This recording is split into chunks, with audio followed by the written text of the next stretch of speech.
Good afternoon, everybody.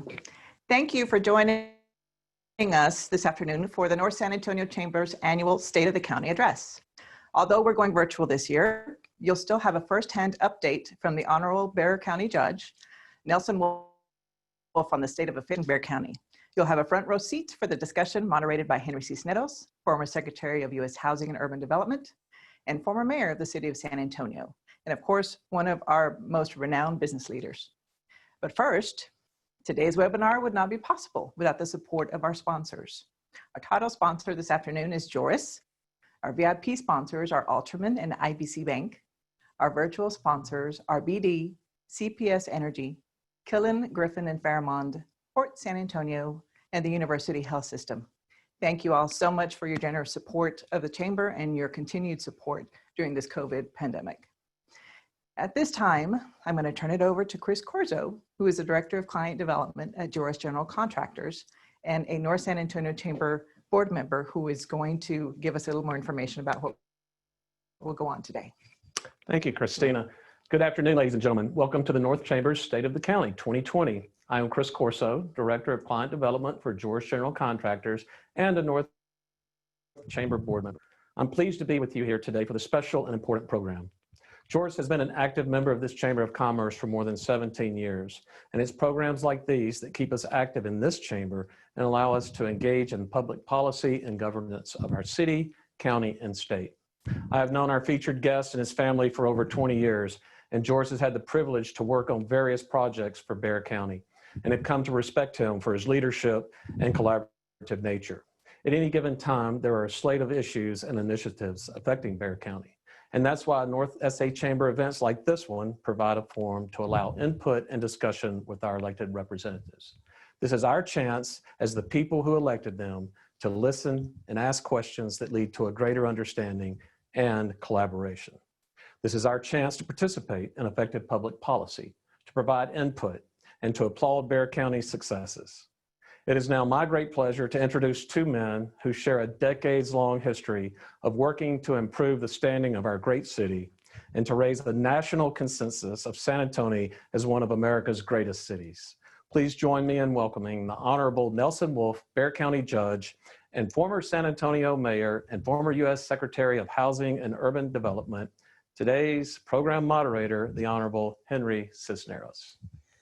Thank you, Chris, and thank you very much, Cristina, for your leadership of the North Chamber and for inviting the county judge and I to be here today. We had the privilege of having a conversation like this last year at the Chamber event, and it's amazing how much things have changed in a year. We were sitting before a group of 600 people and everybody in intense conversation and mingling and shaking hands, and now we're sitting here in an isolated studio with you having been through this experience of leading over the last 5 months through this incredibly difficult period. I want to thank the county judge for his leadership. We've been friends for a long, long time, worked together for the better part of the last 40 years, including when he was a council member in the years that I was mayor. I was very proud to see him become mayor. And of course, as county judge, he's been arguably the best, the strongest county judge and public leader our community, our region has seen in the last half century. So he's a friend and I make no bones about it. So, but he also knows that it's my job today to ask some questions that inform our public in ways that go beyond just what we see in the newspaper and perhaps even on his own daily briefings. So let me start, Judge, by just acknowledging this has been an unprecedentedly difficult time to be the county judge. I'm sure at the beginning of the year you had absolutely no idea the kinds of questions, the life and death issues you would have to address. What has been your core observations about this period? What kind of decisions and feelings has it forced you through that are just different than anything you expected before? And I'm sure there have been many surprises, either pleasant surprises or unpleasant surprises. Tell us about how you've managed this. Well, first of all, let me thank the North Chamber and Cristina and the group for having us have this conversation. Well, Henry, it goes back to February the 7th. That's when we received the first 91 passengers that came in from Wuhan, China. And we had conflicts with what was going on out there. And the first part that really began to worry you was when one of the patients there came out into the community, went to North Star Mall, stayed at a hotel, and we thought, oh my gosh, you know, she was positive for COVID. What's that going to mean to our community? And so we really became more alert, started meeting together with all our health officials and key people, trying to develop a plan. We had, I think, an early death, sometime in the early part of March was one of the first ones here. As it progressed, I think it was March the 23rd, we really began to understand we were facing a real crisis, and we put in place the stay-at-home workforce, work safe issue, mandatory face mask, and we were very successful, extremely successful. All the while a lot of the economy was going, I'd say 70, 80% of it was still going on. And so we felt pretty good. I think in the first 100 days, we had like maybe 100 deaths. And then on May the 5th, remember this is now March 23rd, Correct. May 5th, the governor knocks out our mandatory face mask, begins to open it up things a little bit more, which I understood and didn't bother me, but it did really bother me that we didn't have the face mask any longer. But it took a little time. Everything you read today and hear today means it happened maybe 3 weeks ago. So it took a while to see how devastating it would be. And once the genie got out of the bottle, we've had an extremely hard time putting it back in. So you think the virus was here even in, say, March, and if we hadn't had the closures, this spiking would have happened then? It was just waiting around, and then when the opening occurred, it saw its opportunity. Is that a fair? Well, I think there are two things. One, when the opening occurred, but two things went along with that. We must remember, no longer mandatory face masks. People became, well, everything's okay. Yeah. What is there to worry about? And it looked like that was true for the first 3 weeks or so.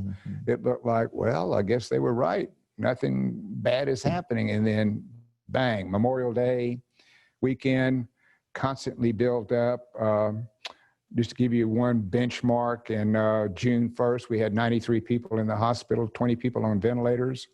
Fast forward today, we have 1,200 and almost 1,200 people in the hospital, and we have almost 300 on ventilators.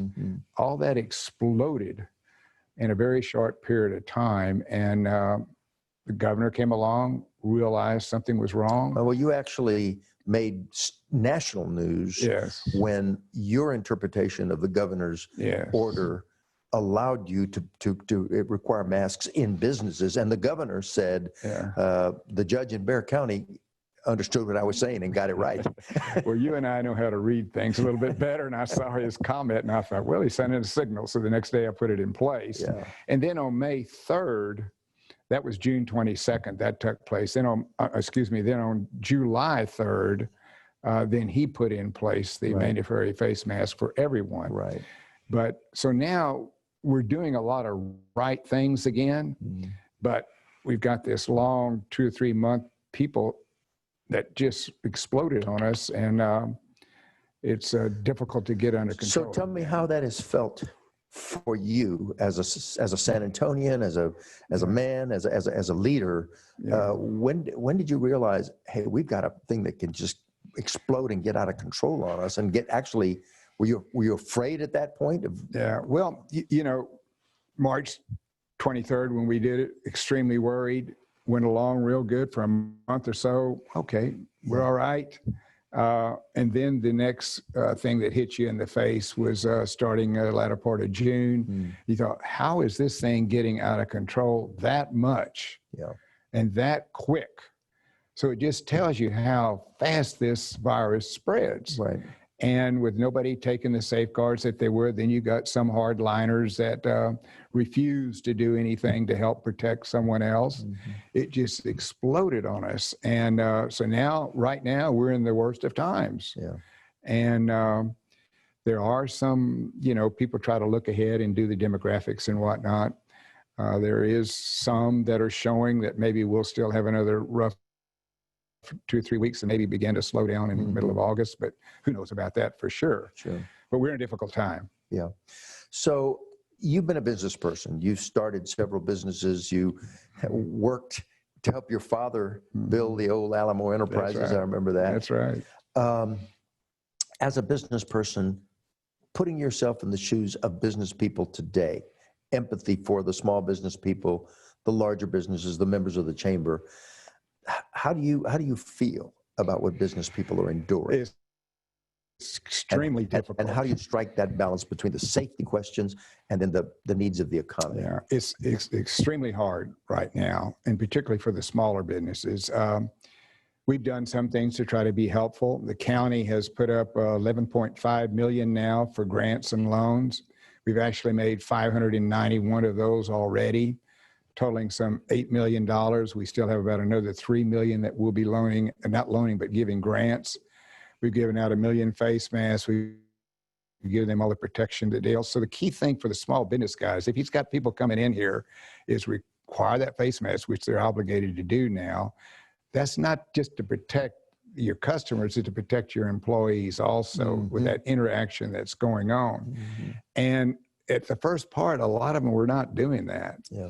And I think we've made over 1,000 calls just on the Sheriff's Department alone and doing an education campaign, talking to them. So if they'll do that, they'll protect their employees and protect the general public. We're not even seeing it nationwide. Walmart's doing it, Target's doing it nationwide. Right. So if they just simply follow those rules, face masks, social distance, sanitation, they're going to be okay. I get that in terms of the present operation in the pandemic, but business people are running out of cash when they're running only half or 3/4 or 1/4 of their previous business. Yes. Businesses that have to cut back on the number of seats in a restaurant or whatever. What's your sense of what's ahead for businesses? Well, trying to survive. The near future is tough. Yeah. The near future We're is going to tough. lose a percentage of our businesses. People that are not well financed, it's a real danger. The restaurant business is probably the most difficult one of all, particularly those that have in-house dining inside of a building.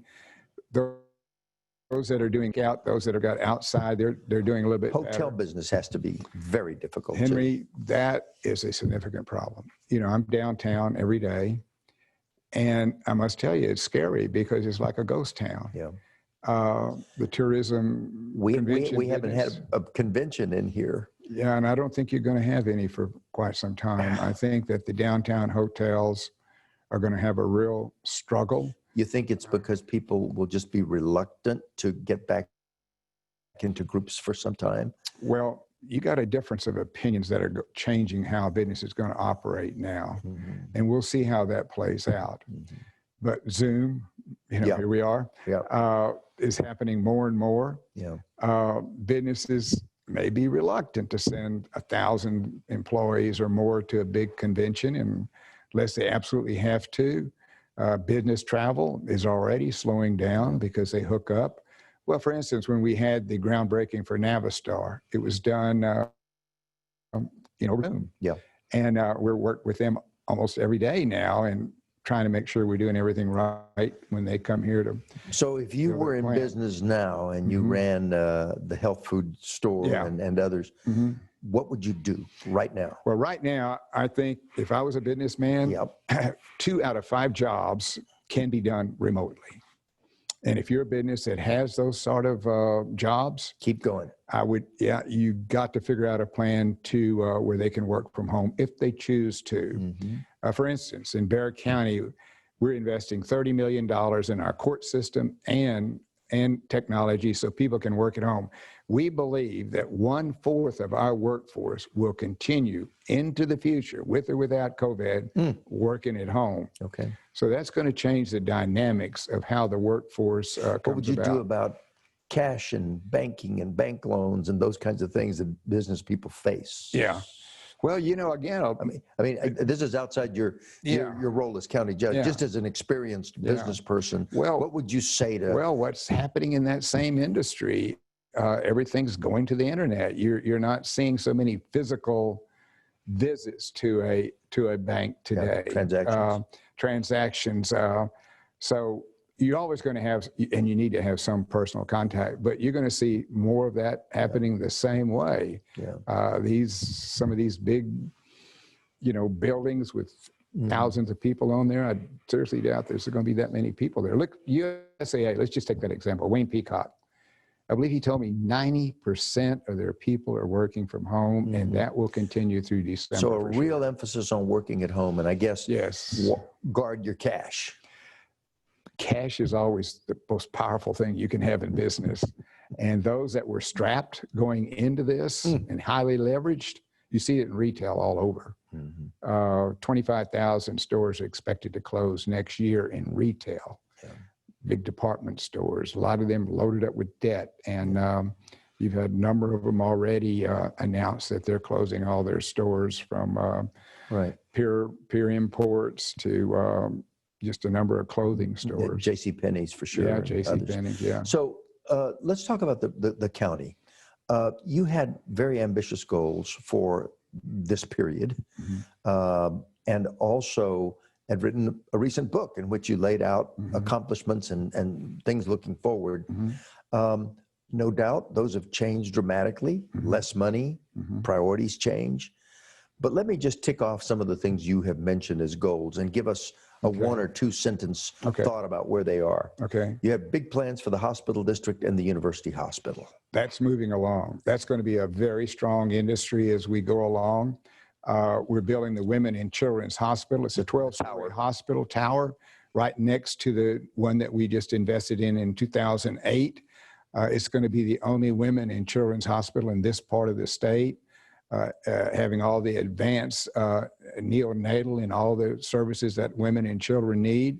That expected, I think, to be open in late 2021, I think. Next to in that building also is going to be an advanced system for all of the other diseases that you could come across, and state-of-the-art technology for those. So full speed ahead. That's going to be full speed ahead. That's an industry that will continue to grow. Let me ask you about the correction system, the facilities, the jail. You've obviously had some issues there during the coronavirus. You had thoughts about corrections reform in your goals.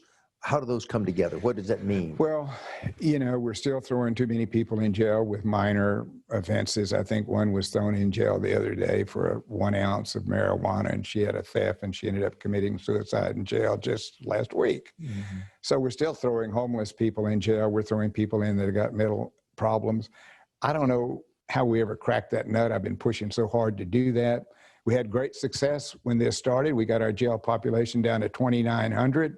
Governor changes the rules, which has made it very difficult. Now we're back up to 3,600. And you've had coronavirus in the jail. And we've had coronavirus in the jail. We had a pretty large outbreak. Some deaths. We did. And then we put in place where when somebody comes into the jail, we test them now. We've got it down. I think there's only about 75 So is there people that have it anything now. Looking ahead that will be different? I would hope so. A lot of it depends on the legislature. Senator Whitmire, who was there when I was in the legislature, been there over 40 years. Every year he tries to get through bail bond reform and changes, and he can't quite get there. So maybe we'll get there this time. The river extension southward, which is one of your great victories, what a magnificent project. Is that done? And also San Pedro Creek. Where are we on those? The river south is done, and a lot more people are using it, by the way. That's the best thing you can do. Get outside, take a jog, spend time outside, stay your 6-foot differences. So a lot more people are going down on the river. It's when you put all the public land in there, it's 3 times the size of Central Park in New York. And so, in fact, I was down there, I walked about 3.5 miles, 3 or 4 weeks ago, and it's a delightful place to be. And it is open, right, for people to go. You can fish in there also. The creek is now in the second phase. San Pedro Creek. San Pedro Creek. We're right there at Houston Street. You're very familiar with that, where the Alameda Theater is. By the way, that should be finished by the end of 2021 also. We're doing that section from Houston down to Nueva. Got it. We should have that opening sometime late next year. And then we're doing from Nueva down to Cesar Chavez, and I think that'll be 2022. Now, two subjects that you have cared a lot about are the regional transportation and then training, education and training. Yeah. Let's start with the education and training, because you opened the bibliothèque as part of a county commitment to literacy and reading and so forth. And now the mayor has a proposal to put a proposition on the ballot in November that would generate about $100 million from the first 3 years of the 1/8 for massive training programs with the community college, et cetera. What's your thought about that? Is that going in the right direction? Oh, yes, it is. In fact, we've already started on some of we put in $39 million for job training. We just allocated $18 million to the Texas Workforce Commission that they'll be working with Project Quest and other job training programs, college district. What's kind of the logic of it? Well, here's what you got to try to do. Yeah. The people that have lost jobs, Right. they're unskilled jobs by and far. Okay. Huge number of those within the hotel, motel industry. So you have these people here that have no skills. So what do you got to try to do? You got to try to help them get some skills so they can get a job, whether it's in advanced manufacturing, and that's going to grow for San Antonio, whether it's in the healthcare industry, whether it's in technology, whether it's in calling on customers with expertise, knowledge that you have, whether it's in coding. So you've got to train your workforce. So is it fair to say that the coronavirus has shown us just how much kind of inequity and poverty there was in the community, and this is an all-out effort to generate the capital to do something about it through training and education? Is that a fair assessment of that plan? I think we knew it, but we didn't talk about it a lot. Right. We took measures to try to change it, whether it's in public education, higher education, or job training. But did we do enough? No, we didn't do enough. And so now we have that opportunity to change it. Both of us know that you're not going to do well in life economically if you don't have, a good skill, or if you don't have education. I read the other day, somebody said there's a new iron law of urban economics, which is low skills equals low wages. That's right. High skills equals higher wages. That's just an immutable law. It is. You can talk all you want to talk about poverty, all you want to talk about, we ought to do this and do that and do that. But if they don't have the education and they don't have the job skill, well, I don't care what else you do, the person is not going to do well in life. So as county judge, a major political figure in our community, are you going to endorse that 1/8 allocation for training? I think that's a really, really good one. Now, they've got to make it clear to the voters, and I know the city council will do that, and that'll add on some more work. Take the Alamo College District, Alamo Promise. I can't remember the numbers now, Henry, but giving everybody an opportunity to go to college, regardless of your income, regardless of what your circumstances are. And so that does cost several $1 million a year. I think it starts out like $5 million, then $10 million. Yeah. That'd be a good place to put a big chunk of it for the Alamo College District. Now, the other portion of the 1/8, after 3 years generates that $100 million, is to go to VIA to get the transit system up. And I think during the coronavirus, apparently it was clear just how much the essential workers depended upon transit. That is to say, some large percentage of the people living below the poverty level could not work from home, had jobs, but had no car in the household.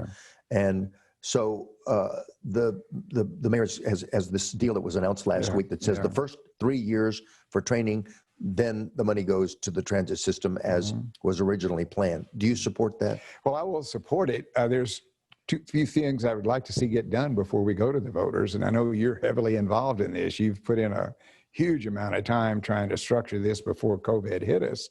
I think it's extremely important that VIA be able to tell people exactly how they're going to spend that money. And to me, the most important thing we can do is offer diversity with its own demand, whether it's a smaller bus, whether it's a van, whether it's partnered with Lyft and Uber, whether it's bicycles, whether it's autonomous automobiles. That to me is the future. Running the big bus is in certain places, and they need to do that.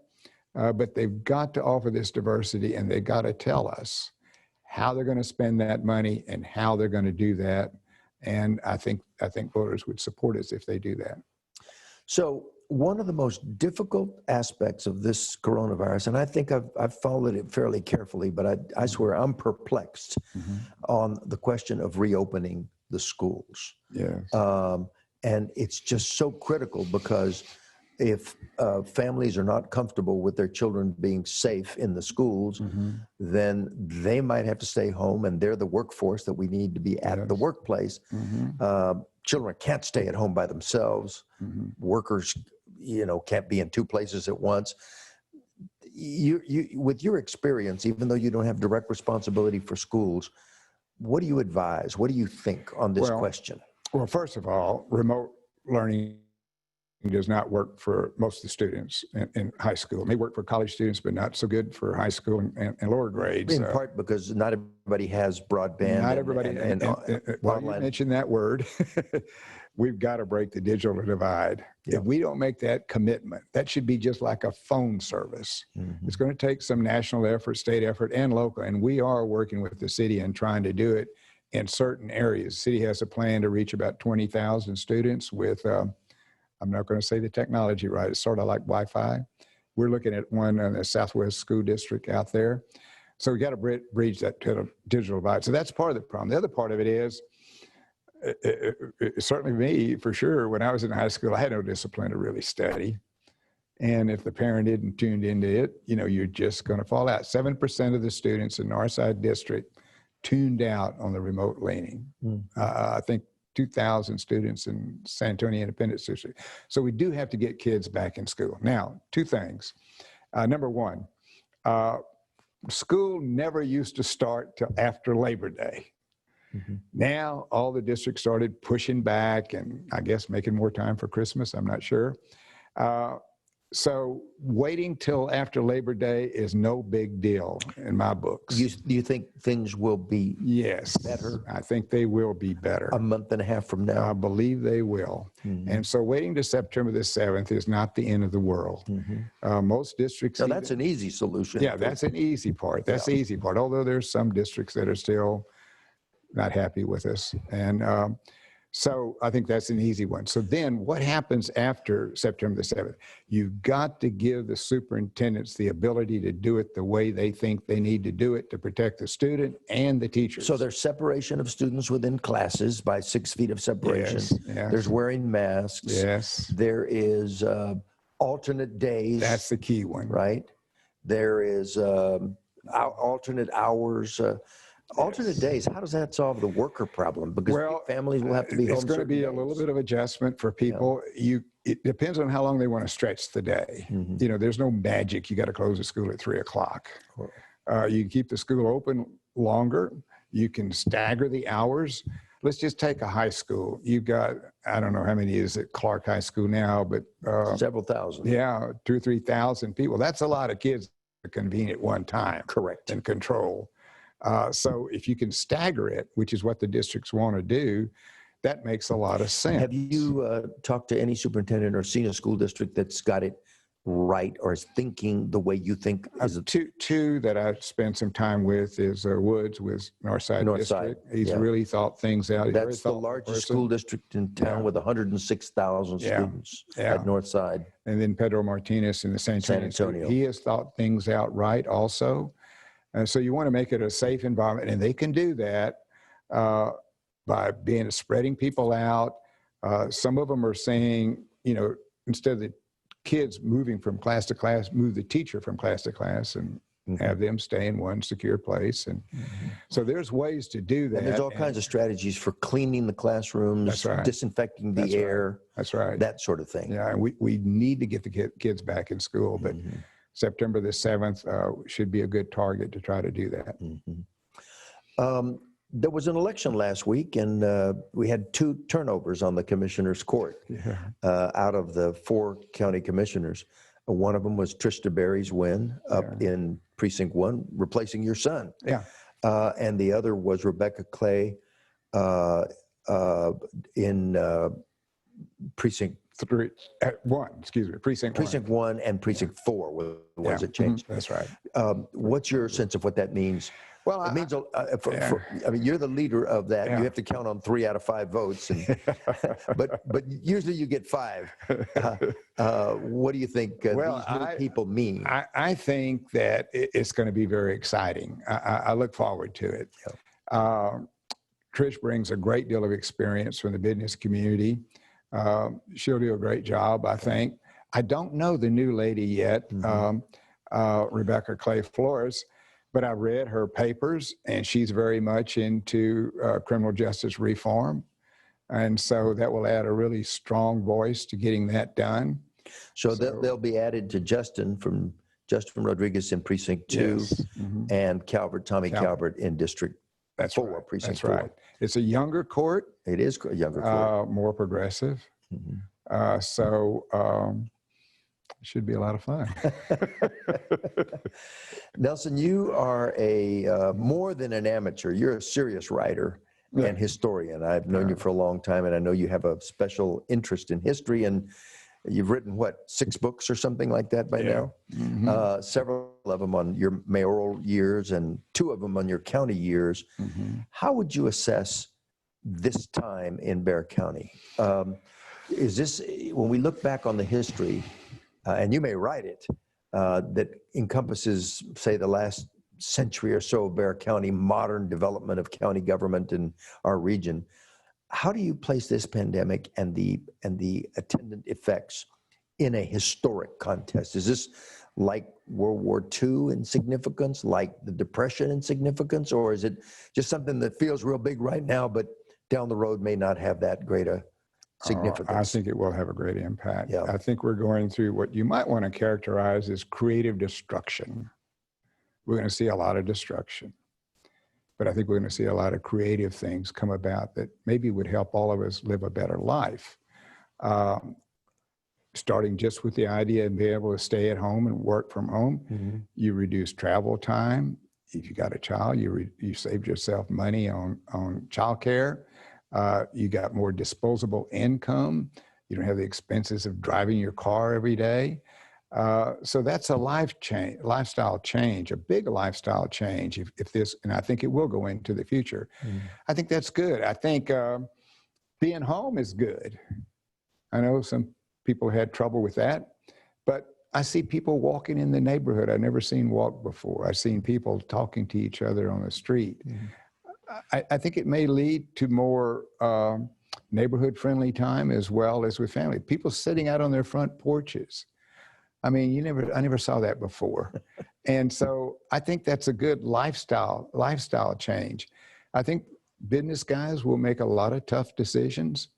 I don't believe people are going to be flying all over the country anywhere near as much as they did.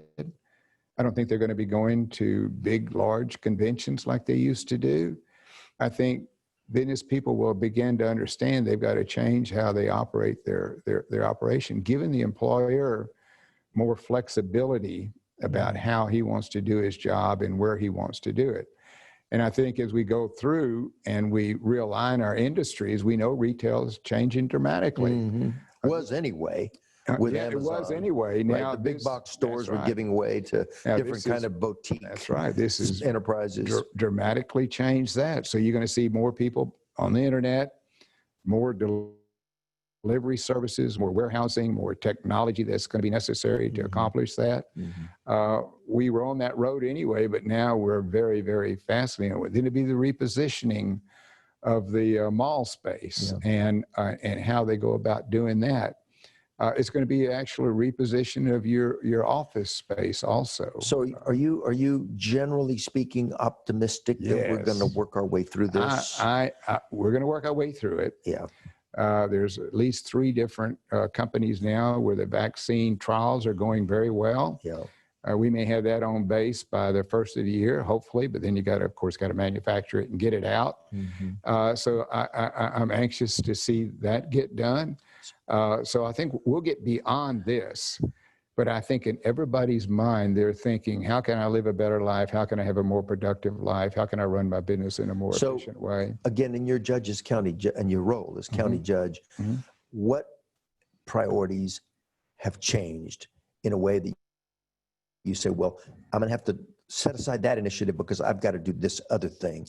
Do you have a vision, even though it's early, we're not at the end of this thing, a vision for Bexar County long run based on things learned from this? 2 or 3 things. Number one, we want to play a bigger role than we have already with bibliotech and the digital divide. We're giving out 400 hotspots now. The whole training, human capital, investment. Yeah, that's right. So it's people. Breaking the digital divide, step up your training program. We're way behind countries like Germany and all them. There's not a leading country in the world that is as backward as we are in trying to change, teach skills to people for Apprenticeships, the apprenticeships, internships, on the summer job programs.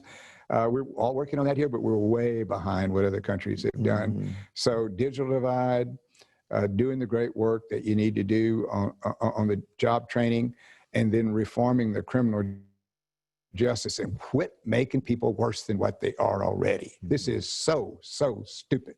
We put more people in jail and prisons than any country in the world that wants to call themselves a democracy. So that's got to change. And so we can put those resources where they need to be. Just like on the jail, we save millions of dollars in a short period of time that we can put into something else. Now you throw all these people back in the jail, the money's going to go to that.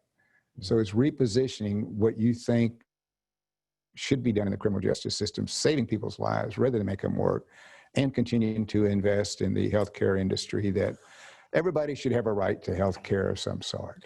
It's crazy we don't. You're sitting right on top of the institution that has responsibilities in both of these areas as head of the hospital district at the county and the correction system as well. So yeah, those are 2 really big ones. That's why we've plowed so much money into the hospital district. That's becoming a very good system. Yeah, since I've been there, which is almost 20 years going on. I've let the hospital district tax rate generate over the years. And you've appointed good people. George Hernandez is a first-class We've got a president. first-class operation. We have a 7-member board. I appoint 3. The commissioners appoint 1. They're very, very good. George Hernandez done a super job as president. And the U.S. News and World Report. The U.S. News and World Report rankings of hospitals in San Antonio. University Hospital ranks #1. Among our offerings. That's why we invested so much. We invested like $1 billion in 2008 or so, and now we're investing another $400 or $500 million. It's a classy operation. Judge, any other thoughts about the future and what you see in terms of how the county can influence the future we want to create? Well, let's just start with the deal. We're working our way through this day by day. Right. And we're going to get through it. But as we're working our way through it, and this happens to be our most difficult time, you've got to keep hope and brightness for the future. You can't let yourself get down. And so that's what we're going to preach from the county level. We're going to continue to invest money in infrastructure, which we think are important. For instance, right now, we have 26 projects totaling $297 million that we're doing with the RMA, which is ours. And then we've got another 13 projects dealing with 197 million. That's well, Those are ongoing. These are ongoing right now. We're going to continue to invest in infrastructure. Yeah. Now we're going to invest in education, job training, and we just got a bill for the future. One of the good things about this format is we get to take some questions from people who've been watching. And we have one I can see up here. Okay. The question is, and it builds right on what you were just talking about, will capital improvements be expected to continue? Your answer is clearly yes. Yes. If we don't do that, in fact, I think the most important thing the United States Congress can do, instead of all these stopgap methods of throwing money at different things, invest it for the long term. Invest it job training, invest it capital projects. And if they would do that, that'll generate a lot of jobs and it'll prepare the workforce for it. Next question up here is, what are a few of the state legislative initiatives you will need to create the kind of vision you want going forward? Are there things on your agenda for the next legislature at this point? Well, let me just say politically what we're looking at. You have a big election coming up in November. Right. The Texas House has 9 members away from becoming a Democratic House. And I know a lot of money is going to be put into that. I think we need a balance between Democrat and Republican at the state level. We've had Republicans control it now for, 10, 20 years. So it's always good to have a balance. If that changes, then you will see a lot of priorities change with respect to healthcare, with respect to education, with respect to job training. So we'll know more about how that will play out after November, but it could be a big change. Is there anything on your agenda now, highway funding or education funding or corrections related issues? Well, it really comes down, I think, to a couple of things: what they put in education, what they do on skill training, what they do on criminal justice reform. Yeah. I think those are going to be important issues that we'll be looking at, whether we have a Republican House or a Democrat House. But it would be good to have a Republican Senate and a Democrat House to work out things a little better. Next question here: how do we operate the AT&T Center if we can't let people in and use it? That's probably a little bit away also. It's a large facility, and one of the greatest threats of passing this is in large gatherings. That we've got more and more evidence on it. Let's just say you go somewhere and there's 100 people there. Almost a 100% chance, 99 to be precise, that someone in that group will have COVID. Now, you may get it, you may not get it. If you have to keep your distance, you might not. You go to a meeting with 10, about a 37% chance one will have it. So it's the larger gatherings that are the problem. So probably doing anything in a large scale is going to be after you have a vaccine to do that. The Spurs obviously are not going to play the remainder of the season here. They're going to play in a bubble in Orlando. Yeah. Don't know what the NBA plans for the new season, but does the county get in trouble at some point if it's, has to operate, maintain the center, but has no revenues? Well, one of the smartest things that Judge Cryer did when she put this deal together, she required very little rent, and we're even waiving that now. Yeah. And put the business of running it on the Spurs Entertainment, and so it's their job to run it and their job to handle it. And we're doing everything we can to help them on that. Now, at some point, they'll probably do what baseball's doing. They could start out without a live audience. That's how baseball is going to be played for a while, and that does generate you television money. I see. Obviously, one of the other things that's transpired in our world during the time of the coronavirus is the protests following the murder of George Floyd and other similar cases. And that, of course, resulted in some level of demonstrations here in San Antonio. One of the cries from the community has been police brutality, and you haven't heard it much in San Antonio, but in other places, the whole issue of defunding the police. You have responsibility for major law enforcement through the sheriff's office.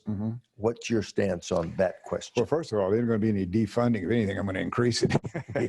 But at the same time, Justin Rodriguez and Commissioner Wolff sponsored a resolution right now giving direction to staff on the negotiation with this contract that's coming up, creating a civilian review board, which we can't do under the existing contract, giving them no more rights on fire termination than what a regular employee has through our system, tightening up that contract so that you can get rid of the bad guy. When it takes 3 years to dismiss somebody, it's a bad deal. So we are going to do our best in this negotiation to plug those holes. But at the same time, the sheriff's department and the police department, they do a lot of good things out in the community, Henry, particularly on mental health. They've all taken these mental health classes, That's hard when you go to somebody's house. And so we need to be supportive of our police and our sheriff's department. Look what's happening in Atlanta. They just trash their police department. What's that? Murders are going wild right now in Atlanta. Same thing in Chicago. We don't want to see that here. And the general public always have a high regard for the police and for the sheriff's office. So we need to correct what's wrong, but not trash them. Yeah. So we're going to end our conversation, and thank you for those who submitted questions.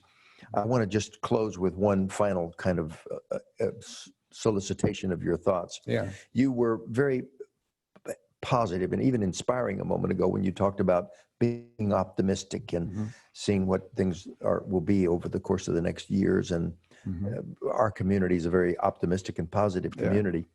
Again, recognizing that this is a chamber of commerce made up of business people who had to live through the interdependence of people losing their jobs and therefore not being able to pay their rent, and then banks don't get paid, and the sort of cumulative effect of this makes us very fragile as an economy. Any thoughts you have from your own business experience about how to survive this period, and also how to remain optimistic? Because there's days when people get up and say, I am just getting tired of this. I could handle it for a while. I know. But, and you must feel that way yourself some days. Well, there's some industries that are doing very well. Home building industry, we had 3,000 some odd houses under construction now, a 12-year high. So there's some industries that are doing very, very well. And that's because people are coming here. Yeah, people. I think, you may see more people come here from other places. I thought that while things looked like they were concentrated in the dense big cities in the north, that people would say, I'm moving to the less dense Sun Belt. But now we've had our own flash. Yeah, we've had our own, our own spike, and I'm not sure that's true. You could very well be right on that. But there's still lower taxes here, and there's still reasons for people to come. I just think you got to tough it out. I mean, you got to survive. It's very hard to survive in business. We've had some that completely failed, and we've lost a lot of money on them, and you just, sometimes that happens, but survival is the key. I know it's very difficult with employees. I know a lot were furloughed. I know now a lot of them are just being let go. I think through June, we're at 8.9% unemployed, which, considering what we're going through, it was 13.2 in May. Yeah. Considering what we're going through, that's not real bad, but it is, of course, a lot worse than we were at 3% before, right? Give or take. So you just got to tough it out. You got to get your operation down to your core values. You got to get it down as efficient as you can possibly run it. Yeah. And unfortunately, sometimes that does require you can't. You have a special place in this community. People love you and respect you, and they don't all think of you as a county judge. Some of you just think of you as that wise man that's up there that we put in place, Uncle Nelson, I don't know about that. or Grandpa Nelson. So, as you speak from that perspective, what would you say to the people of Bexar County about the attitude, the frame of mind for the next year? Well, number one, we're going to get through this.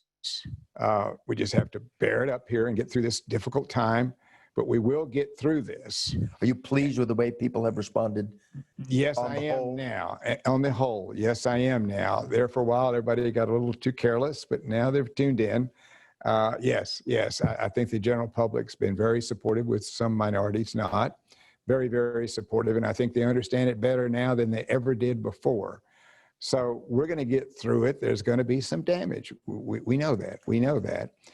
But once we get that vaccine and get it out into the community, we're gonna survive, come back again. Maybe a little longer, a little different than what we're used to, but we may end up being a heck of a lot stronger than we were before. Nelson, thank you very much, Yeah, Judge. enjoy it. We're going to turn the floor back to Cristina, who will end the program. Thank you all for joining us today, and thank you especially to our sponsors and to those groups, Food Nation included, who are joining us by watch parties today. Of course, socially distanced and doing everything you can to make sure that everybody stays healthy and safe. We have other events coming in. If you enjoyed this one, please drop us an email. Let us know what you would like to see. Right now, it's all open. We've got different opportunities to do events just like this or with other subjects. So please let us know. And if you are not a member of the North San Antonio Chamber yet, we urge you to please do so that we can continue to offer events just like this. So thank you very much for joining us. Have a wonderful afternoon. This concludes our program. Have a great and safe afternoon, everybody. Wear your masks.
Welcome back, everybody. We now have a more intimate conversation with Judge Wolff, with our VIP. Judge, thank you for staying after and having this maybe a more frank conversation on some of the issues. We've gotten some questions that have come in via email and text and over the Zoom. So I'd like to ask you about some of those things. But first of all, just let me say on a personal level, we've done a lot of these programs together, and I've had the opportunity to be with you up on stage and introduce you in front of sellout crowds. And it's a little bit different now. But I just want you to know how much the North Chamber really appreciates everything that you've done as a leader in this community and as our most popular guest, our most popular program each year. So thank you so much for everything that you do. So we had a few questions that have come in. So I want to start with one that has been of interest for businesses who are building new projects in the county, and that has to do with the county development process. You've got a really good staff of folks working at the county, both on the plating and public works side as well as the fire marshal's office, but there were some delays in the process, and I know you heard a lot of concerns and complaints, and wanted to hear how that was being addressed, and we've seen some progress, by the way, so I just wanted to ask about that. Yeah, well, you know, Commissioner Kevin Wolff played a big role in that, and I know when you all came to me, we set up a process to begin changing things and changing some of the thinking processes of the fire marshal. And I think he had a couple of people under him that, you know, were going way beyond what they should have been doing. And then getting the plating done on a quicker basis. It's improved. I don't know that we're at the point where everybody's real happy, but it's certainly improved a lot. And I must say, a lot of things are getting plat. I sign those plats every day at Commissioner's Court, and I've always got a big stack of them, which is a really good indication that, you know, home building is, well, it is booming along. It's coming along nicely, and thank you so much for your leadership and helping us make changes in those areas. Switching topics, one of the questions, and this goes back to your conversation with Henry, back to schools. And so the TA has allowed schools to do 4 weeks and then maybe an extension of 4 weeks, and they're looking to public health officials. So you're in the thick of this every day. Do you think that, and by the way, full disclosure, I've got an 8-year-old daughter at Leon Springs Elementary and Northside ISD, and she's eager to get back to her friends and see her teachers. Sure. Do you think we'll be back in school by Labor Day or after Labor Day? I think we will. We do have models that sort of show where we're going with this COVID issue. Of course, you never know whether they're going to pan out to be true or not. But I know one of the models that I've seen with respect to hospital beds, we're at about 1,200 now. They think the highest will ever get to 1,400, then we'll start going down in August, be around 600, cut it in half by middle of August. Hope that's right. So by September 7th, we should be in really good shape. Well, I shouldn't say that. We should be in much better shape, because I would really want to see the schools get open on September the 7th, but with the safeguards, whatever a superintendent wants to do. And you got one of the best superintendents, and Mr. Woods, he really thinks things out.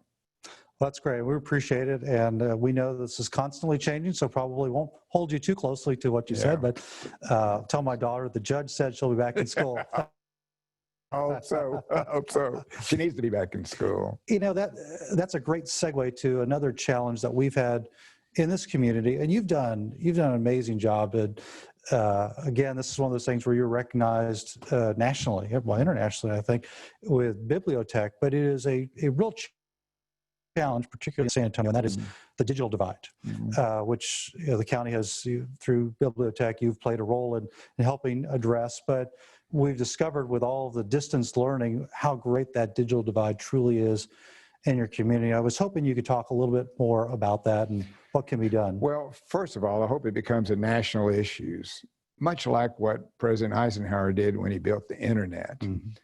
Much like all the work that was done over the years to make sure electricity was in every area, make sure that telephone service was available everywhere. That sort of same thinking needs to apply to the digital divide. To really cure it nationwide, it's going to require a big investment by the Congress. Hopefully the state of Texas will begin to seriously take that in consideration. Right now, we've allocated several $1 million for it, and so is the city. And we're doing two sort of independent studies right now. We're working with Southwest Research on an area south of town. And I'm never going to be able to describe the technology right. I always say Wi-Fi, but they say that's not the right way to say it. But where you have towers up and you can tie it to schools. The county's working on one of those. The city's working on something very similar. They want to reach about 20,000 students, they think. So we're trying to do some things locally through Bibliotech. We're doing, I think we've got, 400 or 500 Wi-Fi hotspots out that we loan out. So, but we got to cure that digital divide if we're going to give everybody a fair chance. Well, that's critically important. Thank you again for the county's leadership on that, and really your leadership in taking lead and being innovative, right? Looking ahead to new technologies. Yeah. The county has played a huge role in economic development. During your tenure, you personally have come in and saved some projects. And that's been critically important, even when the city is participating in an economic development deal, whether it's a tax abatement or economic development grants. Outside the county, we've done some special districts. I'd like to ask you about that in a minute, but I want to talk more generally about economic development, tax abatements, and your ability to go after the kinds of projects we're able to pursue pre-COVID and kind of the activity that you're seeing. I'm seeing a lot of that with our clients professionally. Well, let me just give you one example that we're all working really hard on, and we've spent a great deal of time on it, was the Navistar manufacturing plant here. It'll be about 600 jobs, but then there's also a supplier park that they would have next to it, a few other things we're talking to them about. And we made a commitment to put up $5 million to build a road. We're going to do that. We're going to meet all our obligations. Cash for economic development may be a little harder in the future, but there's no reason why we can't be doing tax abatements and tax phase-ins. People say, cut that out. I don't think that's a good idea at all. We want to bring industry here. I'm glad to hear you say that. Yeah. Very happy to hear you say it. Outside the county, there's been a lot of development in San Antonio's extraterritorial jurisdiction. With the changes that the legislature made to the local government code back in 2017, San Antonio can't annex anymore. And with the changes in 2019, no city can annex unless it's a voluntary annexation, which means a lot of that development will continue to be under the county. A lot of it needs infrastructure. There are developers, of course, who are willing to front the money for infrastructure, and the county's done a great job with public improvement districts, obviously Cibolo Canyons, the old PGA Village, as we like to call it. That was a big one. 211 and Petranco, of course, That's which leveraged TxDOT's pass-through financing and other proposed projects. Do you see these public improvement districts and similar kinds of entities as the model going forward? Well, I think they're fine. You know, in many cases, we have to have the city sign off if it's an ETJ. We've liked participating in those, particularly this 211. That's been a real struggle, as you well know. And now, finally, the deck is cleared, and we'll have about a 7 or 8 mile stretch that was no road and now connected to, I think, from Calabria all the way over to Petranco. So that's the big one, the public improvement district. I like those.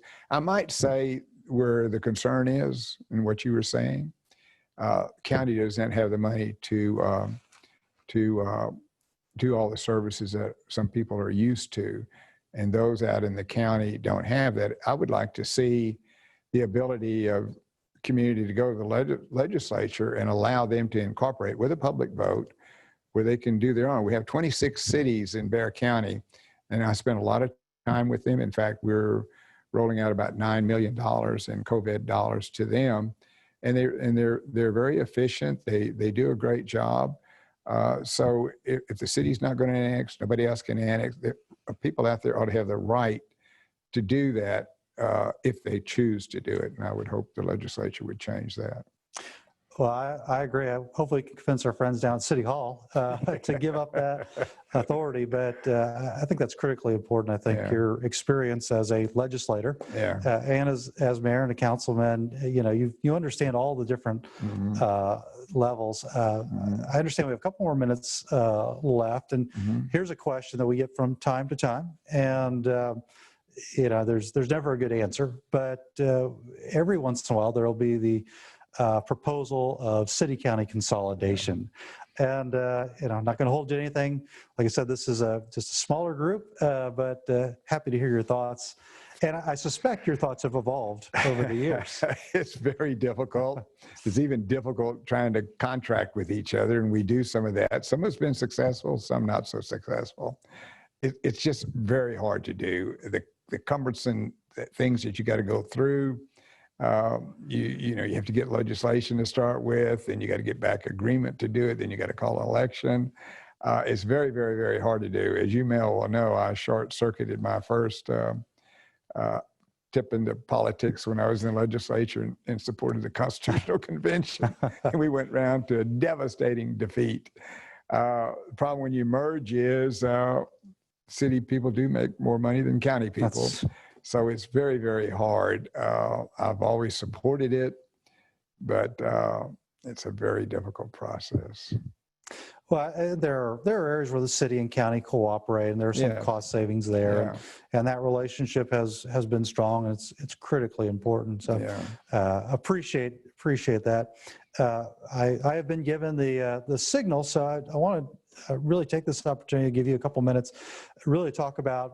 We've talked about a lot of negative, right? Obviously, we're in an interesting time, but if you could take a second, talk about some of the positives you see going forward, things that initiatives the county is working on that may be somewhat dampened by COVID, but make you optimistic for the future. Well, there's no doubt in my mind we're going to come out of this stronger than we were going into it. I believe it's going to change how we operate, how we do our business, how we govern. So it's all going to change, but I think for the better. But we've got to get through these next 6-8 months, which is going to be difficult. As you well know, we got a presidential election coming up, and that's always causes a little bit of trauma of who's going to get elected and what they're going to do when they get elected. So that's I think I'd worry a little bit more about that than I would about us getting through this COVID. We're going to get through this COVID and get it straight. Things beyond our control. International relationships are a difficult one today, more so than ever before. It's important to Bexar County that be solved. So glad to see the agreement get done between Canada, Mexico, and the United States. That was really an important one. So there's many things beyond our control, but to me, you got to keep investing. You got to keep going forward. You got to keep creating jobs, and you can't stop that. Well, we really appreciate it. And that only happens with good, solid, strong leadership. So thank you. We've had over 350 people registered for this event. So thank you very much to our sponsors who've joined us for this VIP segment of the program. Okay. And